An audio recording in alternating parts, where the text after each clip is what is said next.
So up first, we had the Cruiserweight title match, Matt Hardy versus Rey Mysterio, Matt Hardy version 1, of course, who, interestingly enough, Tom, obviously you were kind of completely shocked by the idea that he could even be a Cruiserweight because of his weight.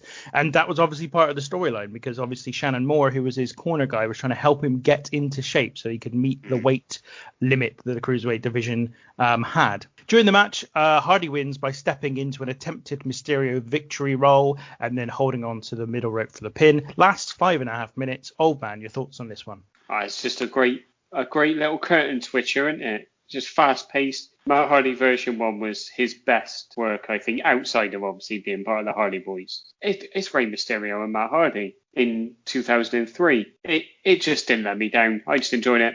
And I also found Shannon Moore not as annoying as I remember him on the outside, because he's a bit rubbish, but he plays his part very well here. And as you touched upon, Tinky, I thoroughly enjoyed the comment on Matt Hardy's weight, because I just thought that's a nice little touch. A nice way to explain away why this guy who's clearly not a cruiserweight is able to qualify for the Cruiserweight Championship, which I thought was quite cool. And also, it made me realise during this match, because, not during the match, before the match, because obviously he comes down with his version 1 entrance, which includes a sort of TV screen on the screen, and some facts. So, for example, my favourite fact of this one was Matt often wonders how they did WrestleMania without him, which I thought was quite good.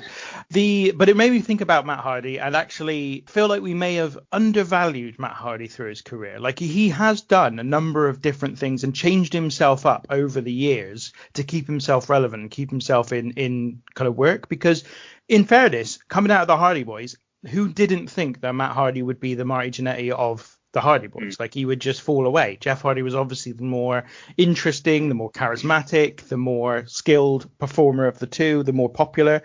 But Matt Hardy didn't do that. He carried on, kept his career going, did many, many different things since. He has somehow managed to keep himself relevant for a very long time, and I think he deserves quite a lot of credit for that. I think because maybe he's not naturally kind of gifted, as if you would say that, as Jeff Hardy. I mean, he's got to work harder, hasn't he? Yeah, he's got to try harder to make himself more interesting. Obviously, this is Rey Mysterio's first WrestleMania as well, which I think is worth noting, and he's dressed as Daredevil.